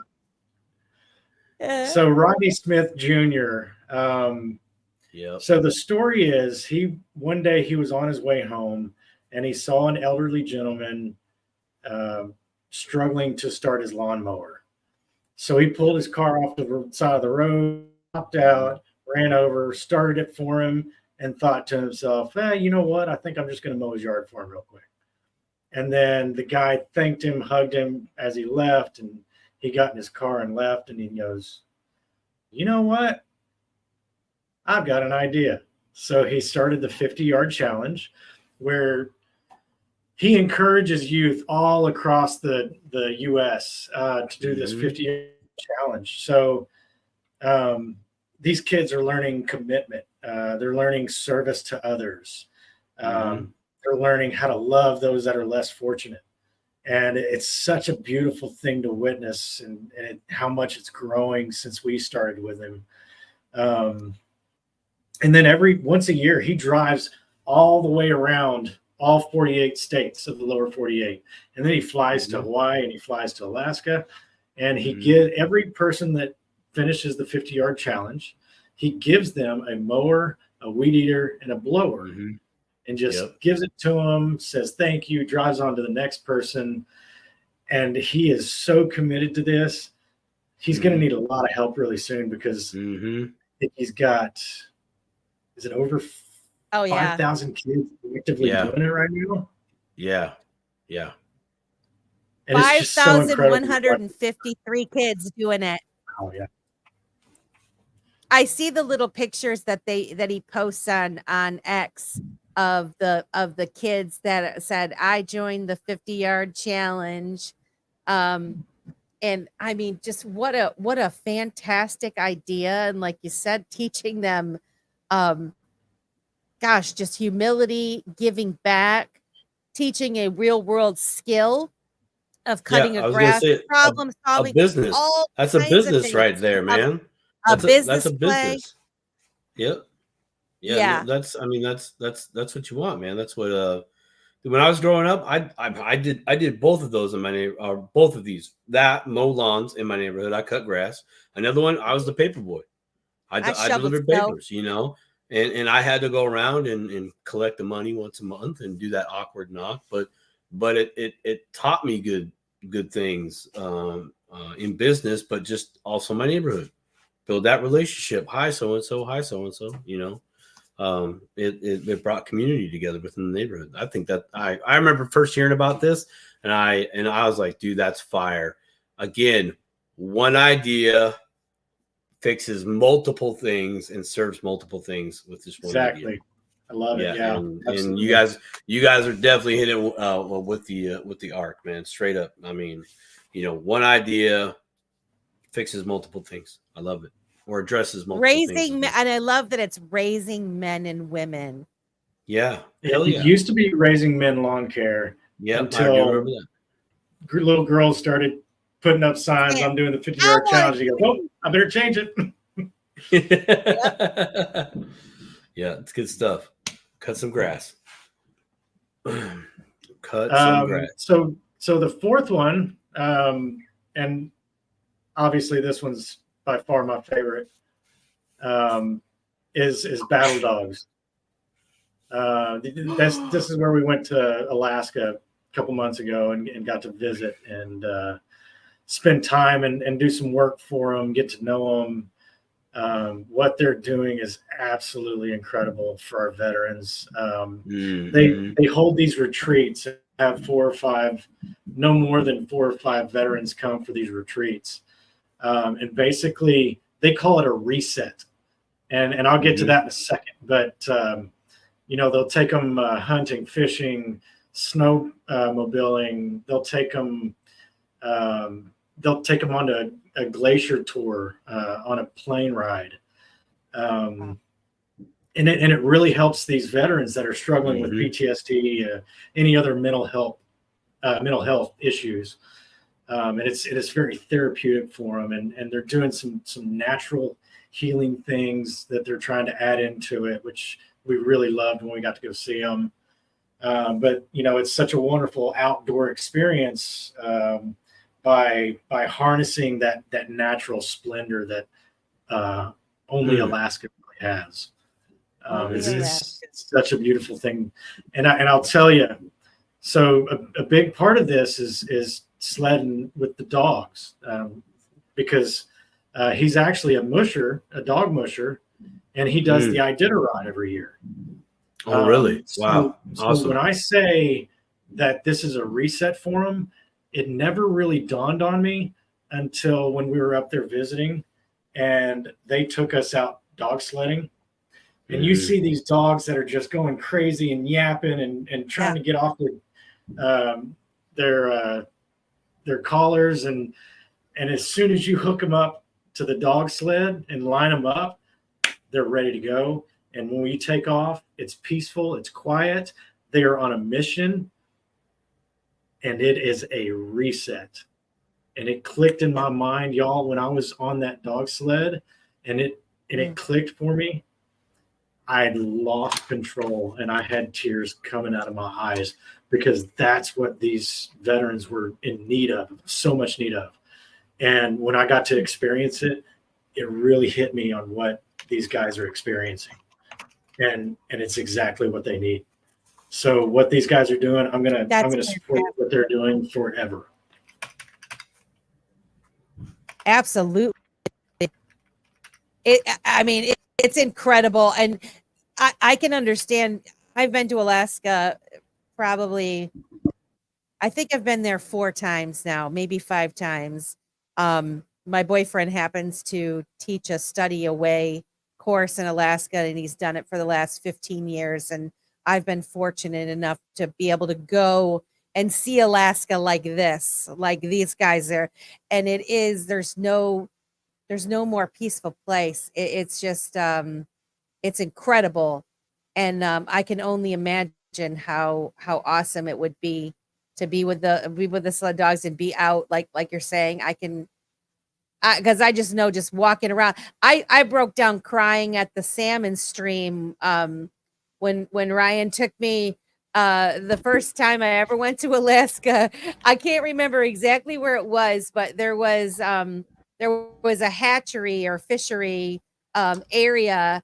And I've always thought of myself as a salmon swimming the wrong way in the sea or in the ocean or the water or whatever. I'm always swimming the other way. Everybody else is going, and I'm like, no, guys, it's this way.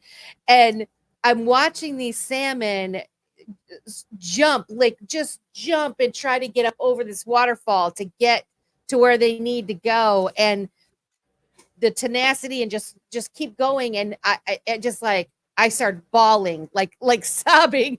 And he's like, what are you crying for? And I'm like, I don't know, man, but this is powerful shit right here. Watching a visual, the fish struggling to jump up that waterfall and making it. That was the other thing. And making it was just incredible. And so, you know what makes it even more beautiful than that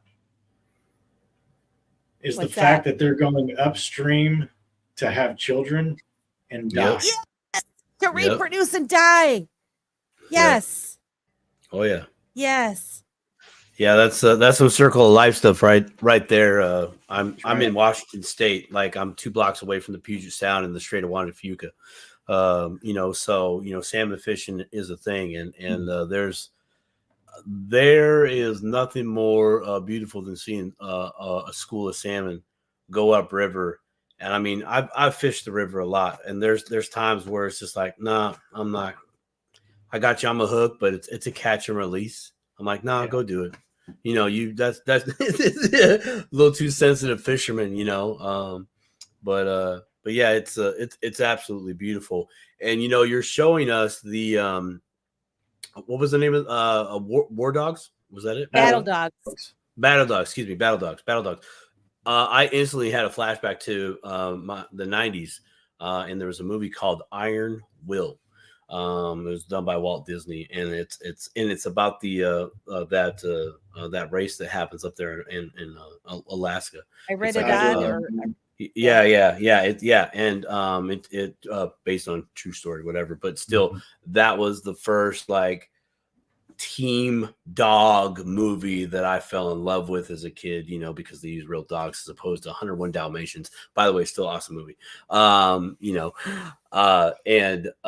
When you're talking about a reset and tears in your eye, absolutely, dude. Totally relatable. And I know that it's very beneficial to our heroes, that go out there and do extremely, I'm putting it really mildly here, do extremely hard things 24/7, right?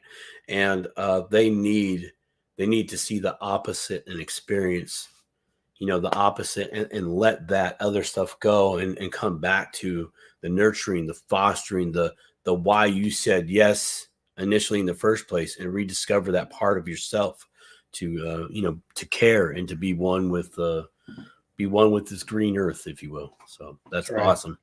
Yeah. And what's so beautiful about it is, they've had so many people that have come through from their retreats, and then they find out later they told them, if it wasn't for Battle Dogs, I probably would have committed suicide by now.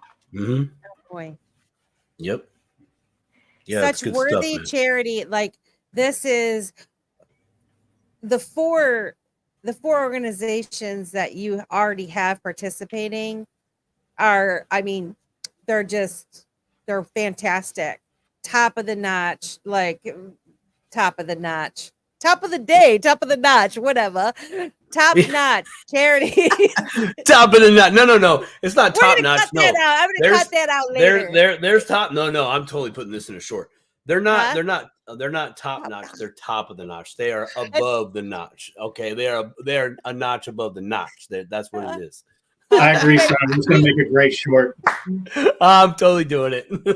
I can stay up late. I got laid off, so it's coming strong. Like, take two. What I'm trying to say is these are top-notch charity organizations, people that have put together a place to help others in a real way.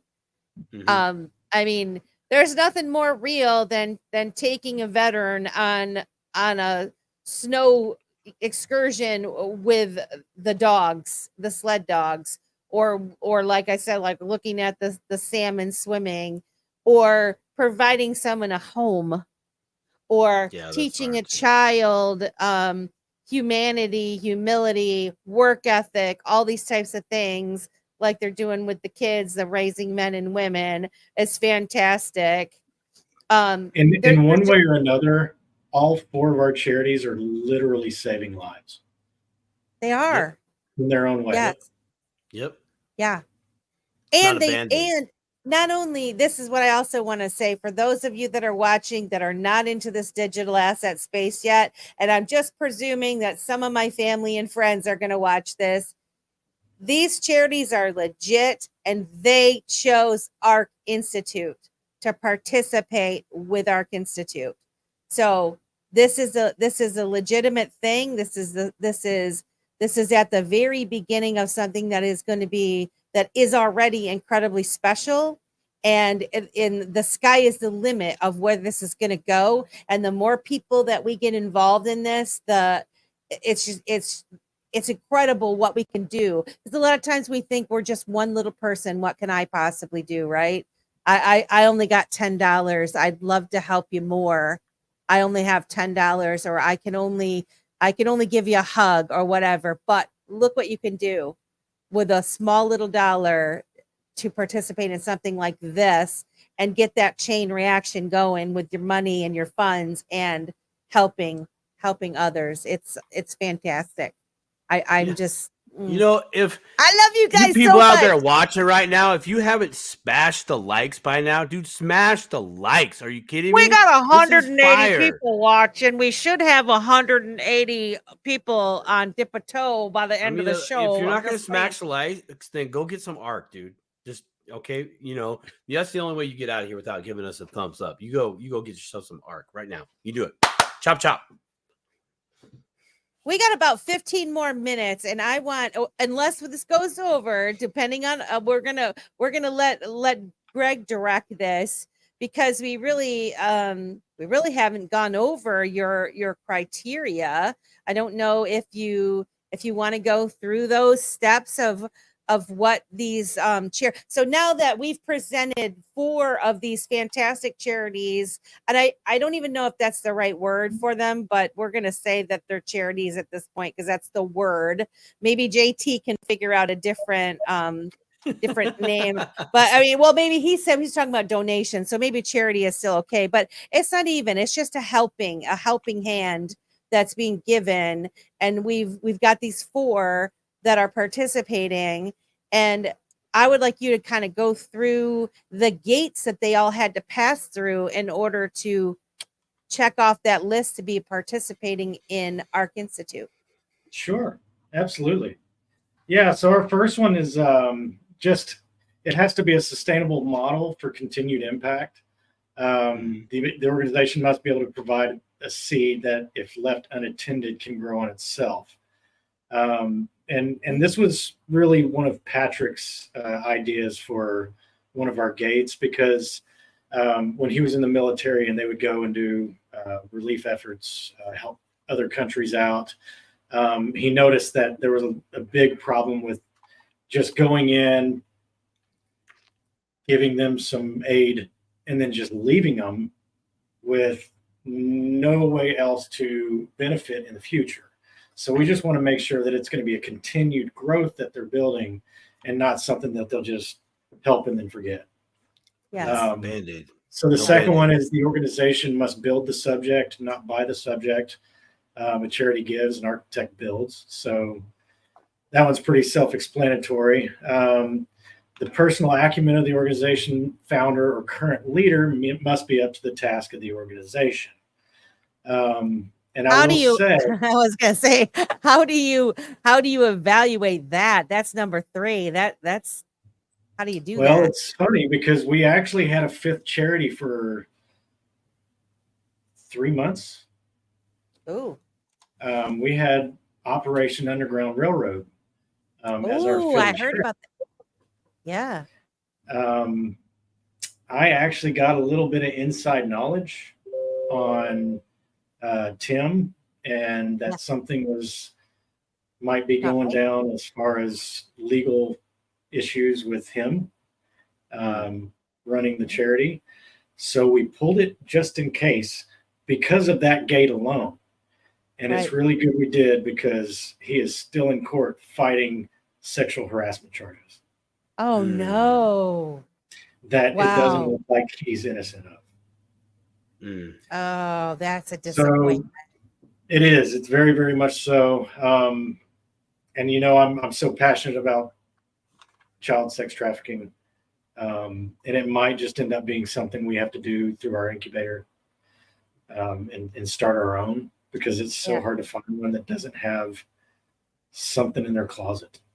Oh, geez. But anyways, so the next gate is greater than 70% of the funds of the organization must impact the subject of the organization. So as long as 70% goes to whatever it is they're trying to impact, the other 30% can go to pay whoever they need.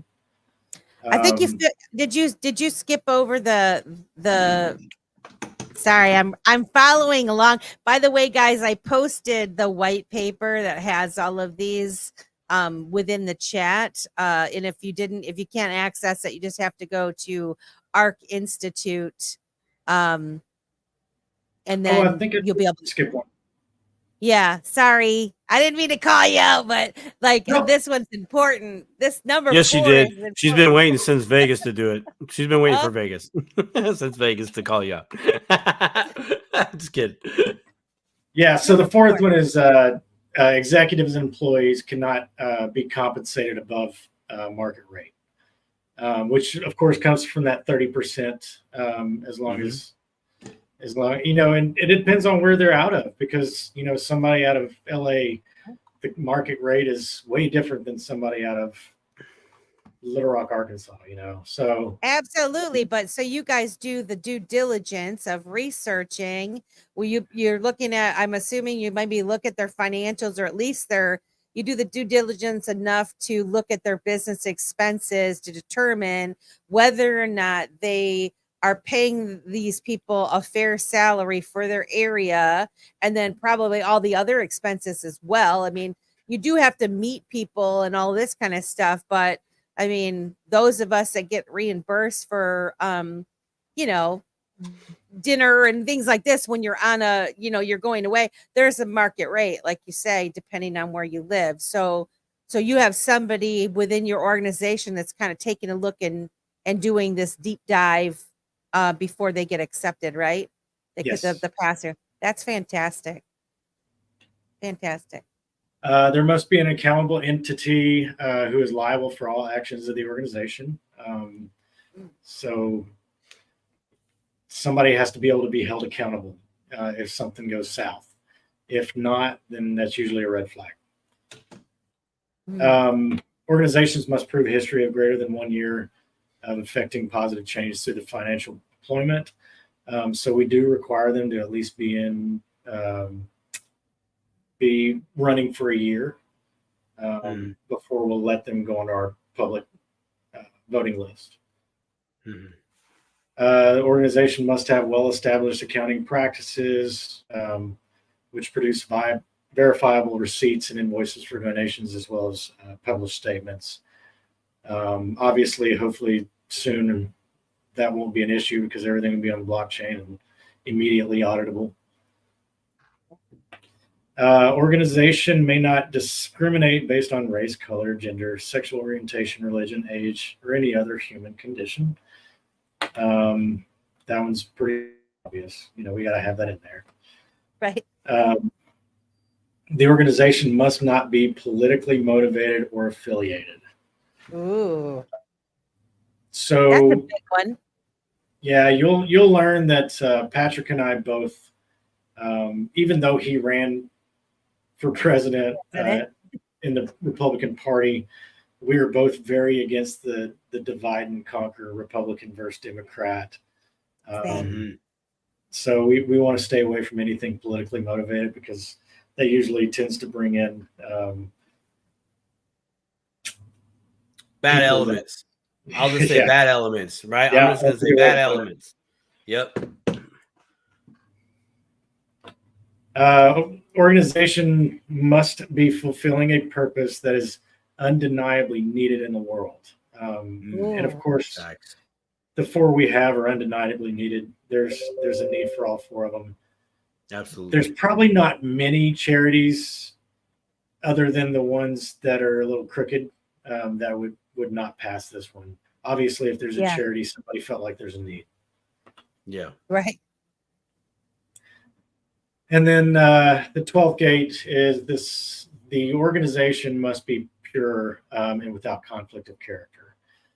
Obviously, this one's a little more on a moral spectrum, on an ethical spectrum, maybe more of our opinion than it is fact-based, but usually that's pretty clear if there is no conflict of character. So, and then we actually have a 13th, but we don't tell anybody. Well, the 13th gate. Lucky number we're going 13. movies now. We're going movies. We got 193 people watching. Hello, people. Thank you for coming to the Dip a Toe and sharing this experience and this overview of Ark Institute with Greg Prewett. What's the 13th? Actually, our 13th is: would adding this charity to our voting list end Ark Institute? Oh, wow. Yeah. So, something we keep in mind, but it's not one of our 12 gates. Well, it kind of puts it back on you then. So my question for number 12 was, who determines that? Is there a committee of you that are passing, as you pass through? I assume it's not just just yourself responsible to make these decisions alone. Do you have like a committee of folks that where you're discussing and deciding whether or not they pass a gate? Yeah, we have Patrick and I, and then 5 others. So when we're actually looking at these charities, all 7 of us are digging into them at the same time, and coming up with our own feelings on it, and then we kind of come together and put it all on the table and decide from a majority standpoint whether or not they pass those. Okay. You guys have quite a team also. I was going to bring up your about page with your founders. Do you mind if I bring that page up? Absolutely. So let's see if I get it, if I can share it. So here's your Ark founders. So there's 8 of you that are on the team right now, that are considered the founders, right? Yeah. So Jason, he's our web designer for Reaper, Ascension, Ark, Pillars. But as far as our meetings, he's not typically part of the meetings. So yes, we definitely need him on board, but we don't expect much out of him as far as running the company itself. Right. Yeah. You want him to have his creative flow going. You don't want to bog him down with the other stuff, right? Yeah, I get it. Fantastic. And I know Rosemary, and then Michael White, who is basically my nonprofit expert I go to when I have questions. Rich Greeley, who is Crypto Bacon Bits, our artist.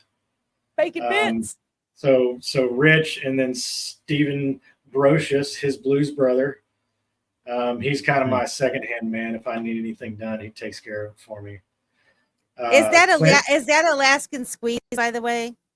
It is. Or no? Yes.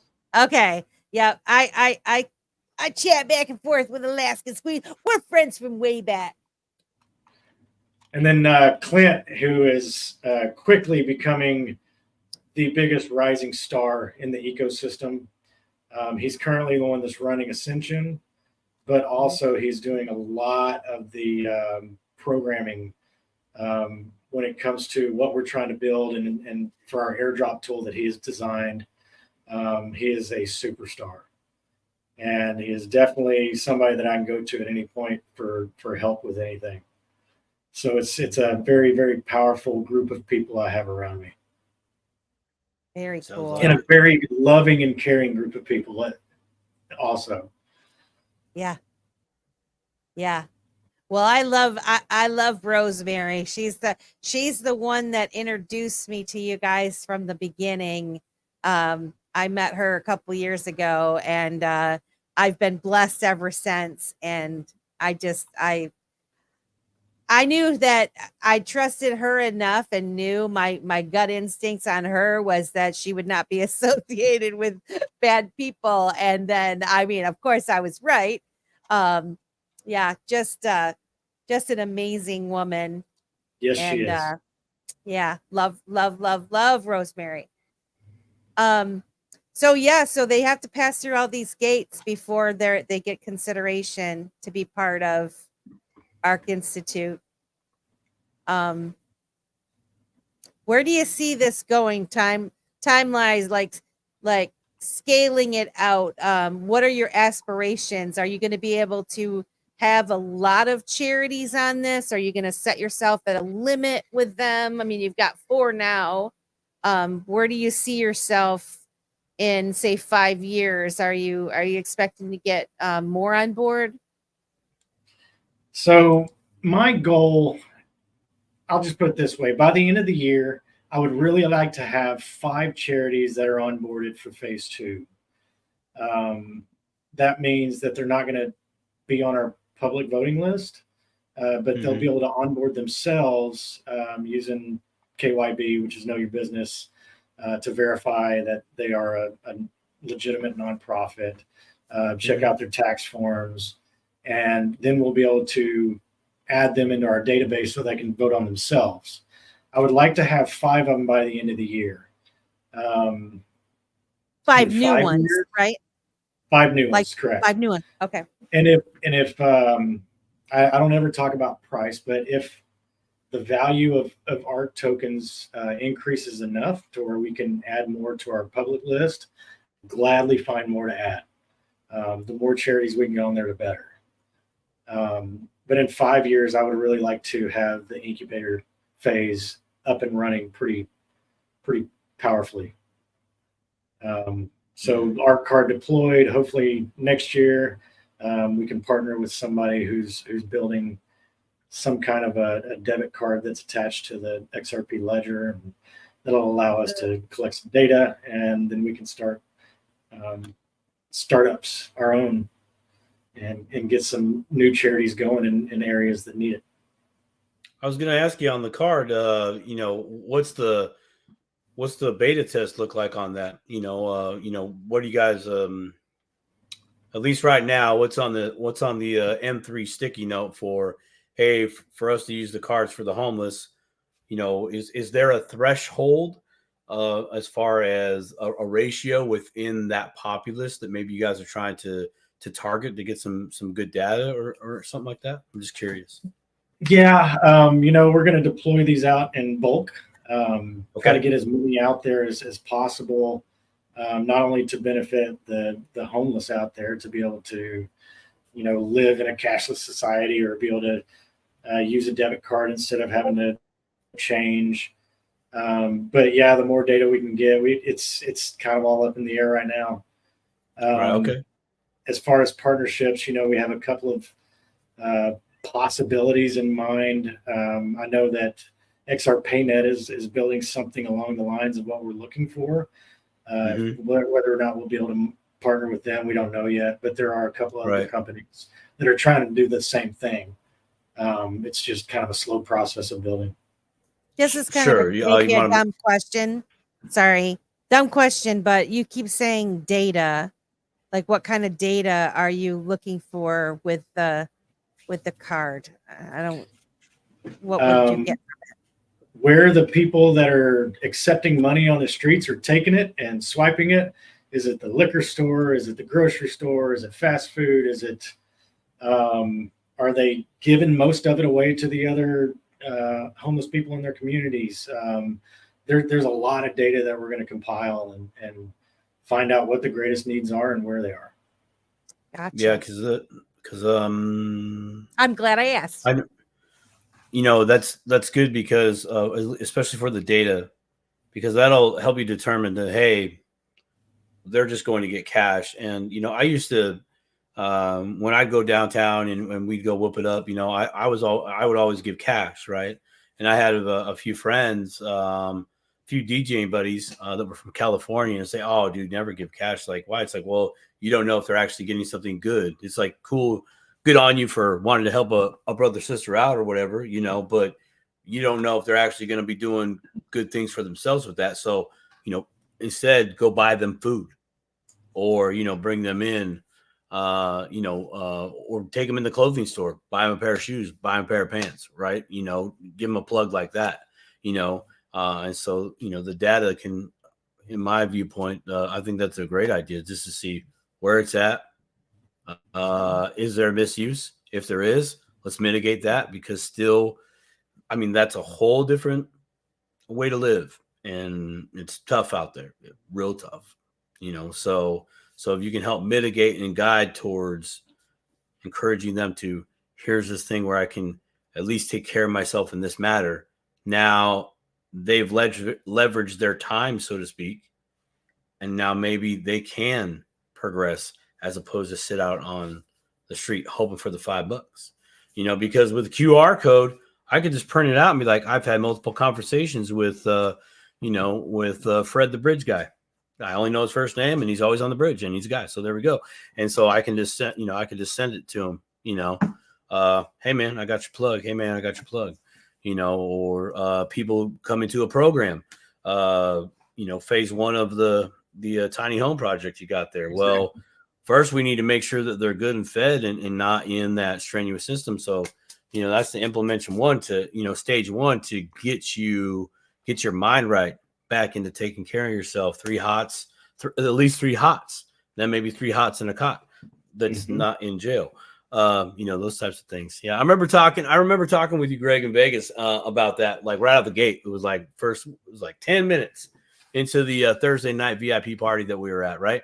And you told me about that. I'm like, oh my God, that's fire. Wow. That's absolutely amazing. Definitely a need and can really mitigate a lot of things within those communities on both sides of the street. The doing good and the not doing good. Now there's a path to help get the not doing good to, hey, actually, I kind of want to actually do good now, but you need that foster, you need that light, you need that fire. And that will definitely help in my opinion. So that's why I ask actually. Yeah. We plan on starting it in Austin.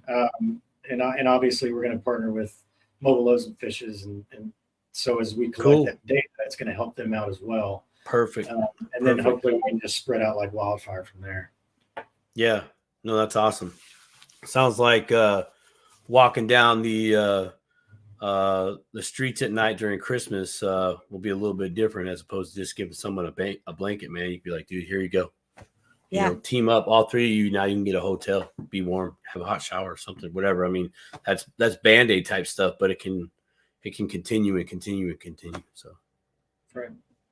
I want to say thank you to the 220 people that are live with us tonight. We really appreciate you coming to the Dip a Toe Show. If you'd please like, share, and subscribe to our channel. We're at Dip a Toe on YouTube and Rumble, and at Dip a Toe Show on X. We're trying to grow our channel, so if you'd help us out, we'd really, really appreciate it. And I wanted to say hello to Darren Baxter and Brooke Odyssey. Our friend Brooke is here tonight supporting you, Greg, and Ark Institute. Thank you guys for coming. Res Solutions here as well. And our friend Optimistic Crime. Optimistic's back in the house. So Toastman Tech, Toasty. Our friend Toasty, I don't know if I shouted him out earlier, but I've been seeing him. And Schmeckles is here. Schmeckles. Your Schmeckles. XRPL is here. One of my favorite ever. I will tell you this. I have not seen so much support for any show that I've done, that we've done together, Simon, or when I've done Beyond the Brink with Christy. And Tiara's here. I have not seen so much support as I've seen for you guys for Patrick and yourself and the whole Reaper Financial, Atum Industries, the Riley Financial System, whatever we call it. And K Buddy is here. I haven't seen this much support. You have a lot of people, a great team that's behind you and supporting you. Mm-hmm. And so I just know that you're going to be successful. You already are, but we're speaking it into existence right now. Right. Because you have so many folks that are behind you, and it's just fantastic. I'm so proud of you guys. I'm so proud of you all. I really am. I truly am extremely humbled. Because I don't deserve any of it. Oh, stop that. Nonsense. Nope. No. It is so humbling, man. I'm telling you. Oh, Captain, my Captain, Drew Anke. I assume you know who this is that keeps saying, "Oh, Captain, my Captain." Drew, he's actually one of the founders of Pillar. Okay. You're worthy next, of it. You're next. You're going to be on the Dip a Toe Let's Talk Crypto show. You deserve everything. You do. Oh, Curly Bill says Dip a Toe's doing its part to help us grow. You're welcome, Curly Bill. We love you. We love you guys. Thank you, brother. I think, because so for those of you who are in this space and been kind of dipping your toes around it and stuff, you see there's a lot of different projects and the meme tokens and all of that, and they all have their place as they learn how this whole system works, right? They're building new things, and and some are better than others, and you guys have a very well thought out plan, in my opinion, from what I've observed, and you're able to communicate it effectively. You've done your due diligence. You're connected, getting yourself in circles with high level players. And I think I have a gnat on my forehead. Oh, I tell you what, it just gets better and better. It's hot as hell here in my place. I got 3 fans blowing on me. Now I got a fruit fly or something that just flew on my forehead. I'm like, really? Caught in the draft. It's caught in the draft. So, in any event, you guys are doing your due diligence. You're the real deal, and you definitely have my support. Simon, what say you? You honestly took the words right out of my mouth, and that's no easy task. Everybody knows I'm a big talker. You guys got it on lock. You really do. When I say it has been an honor to get to have wonderful conversations with you and Patrick and K Buddy and others that not only I met in Vegas, but have on the show, have had the privilege to see on the show and talk with you on the show and other scenes as well. The connection that we have was, and that we have now, for me was instant.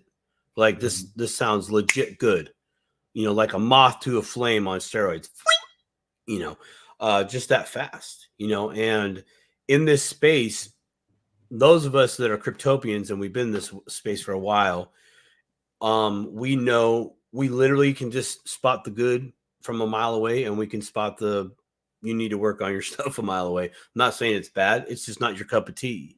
And what you have right here is cup of tea. And even if you guys don't achieve or execute the vision, how you visualize it now inside your head in your lifetimes, I absolutely know for a fact that there be others in your wake that will continue to carry the ball for the next industrial revolution. Like this is how much fire it is.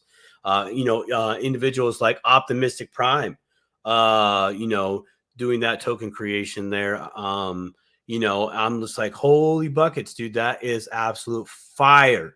Fire. Here's where the vision is the value as opposed to the price. Price is nothing, So I say all that to say that if you guys don't already know, here on the Dip a Toe Show, this is a absolute fire project.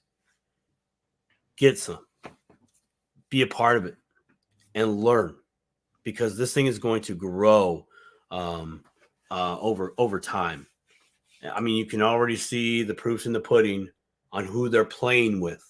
You can see their checklist they have, and I'm telling you what, like that is a good checklist, solid, straightforward, no sauce. Just here it is. Either you can or you can't, and that's what this world needs: can or can't. Right? That's just it. And you guys are bringing that and utilizing this technology and system that is being literally built right now. So that's fire. Absolute fire, my friend. Absolute fire. I look forward to the next Vegas or the next convention that you guys are at, because when I was there, here we go. I'm going a little off the rails now. So when I was there in Vegas and I was chatting everybody up, like I really wanted to bring some content for the viewership, right? But I was like, you know what? I just want to connect with the people. And that was literally the vibe the whole time in Vegas, right? We all just wanted to connect. And I'm watching your guys' booth, and I'm watching other people's booth, and I'm like, dude, these guys, like, they need a cheerleader here. They just need some cheerleaders here or something, some engagement. And I was already knee deep in what I was doing. I was like, next time if they're doing a show and I'm in there and I'm there and they're there, I want to be at least give 2 hours of my time to say, hey, come here, check this out. Hey, come here, check this out. Hey, do you guys like candy? No, that's great. Come over here. We're candy free. Here is this project. Because like, dude, you guys, I mean, people that did not go to your booth, they missed it. Hopefully they're watching right now. They just didn't know. They had no idea, right? And see, and as most of us always know, it's always the quiet ones that are the home run hitters. Always. It's always the quiet ones. Now I can't talk. I can't talk for nothing. I'm talking like Melissa here with a notch and a notch. It's always the quiet ones that are absolute fire. So, next time you guys go to a convention, which I'm sure there's a few more going on, and I'm able to make it. I volunteer a couple hours of my time to wrestle up some of the herd and get them over to your booth, man. Talk about the good things y'all I'll do. Wrestle them. I'll wrestle them for you. Love it. Before we go, Atlantic Living, hello, welcome. Wants to know what each of you learned tonight that you didn't know yesterday, which is a loaded question. I learned that there's a notch above the notch. Zing! Huh? Nailed it. But I think that is a perfect question to ask the audience. that is watching tonight, what did you learn that you didn't know yesterday by watching this video? And it'd be a perfect question to answer in the comments on the bottom of our video on either Rumble or YouTube or X, to maybe we'll get some answers for you, or if you have more questions, we'll get answers. And if you just have statements and that you actually learned something, I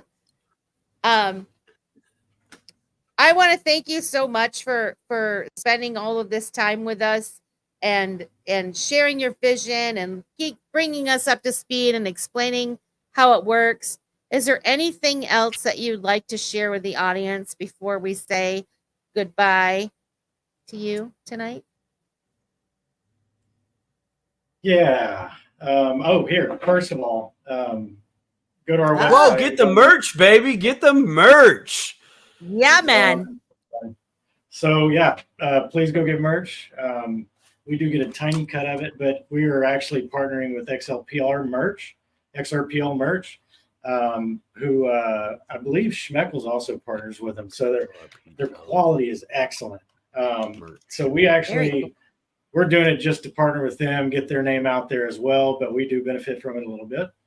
So there's a link at the top of our website if you want. We got shirts and other stuff. So, but second of all, I guess I want to leave everybody with, as you go through your day to day, it's very easy to get caught up in the worries and the stress. And it's always over the things that really don't matter in the grand scheme of things. So take a step back, take a deep breath, focus on what truly matters, invest in loving one another, build meaningful connections, spread kindness. Throughout your day, God presents you with so many opportunities that where you could make a difference in somebody's lives in one way or another. So start praying for those opportunities to become obvious. These are the things that create lasting impacts and bring true fulfillment for yourself and for others. In the end, small troubles will fade away, So I'll leave you with this quote. And nobody actually made this quote, but it's pretty deep. When we embrace the act of loving one another, the small worries and daily troubles fade into the background, reminding us that in the light of genuine connection, it matters so little. Mm-hmm. I love that. Bro, you need that. That's you need fantastic. That framed up right behind you. I think I might real deal. You should. That's fire. I love inspirational one-liners. I love that stuff, man, because it just, for me, it just gets in there fast, quick, and I can, and I move on. That's a beautiful quote. That's absolutely beautiful. You need that behind you. Okay, deal. Yeah, done. Do it. Well, I would love to have you on again. And I hope that those of you that are listening out there, that you've been inspired. If you know of a charity, check out the Ark Institute website, Ark Institute website, and kind of go through it and look and see if you could pass any of the gates, and reach out and try to become part of this wonderful thing that's being built. The future. Wow, look at that. Those are the merch. Yeah. Is that the merch? Dude, you got dude, you got the 15 ouncer, bro. That's now, see, where I come from, that's a Seattle cup of coffee right there. That's standard, right? That's a standard. Yeah. Look at that. I know what I want for Christmas. Yeah. There you go. Christmas, why wait? It's now. The gift of giving is the whole year, right? So let's go. Right. True. I may gift myself. Huh?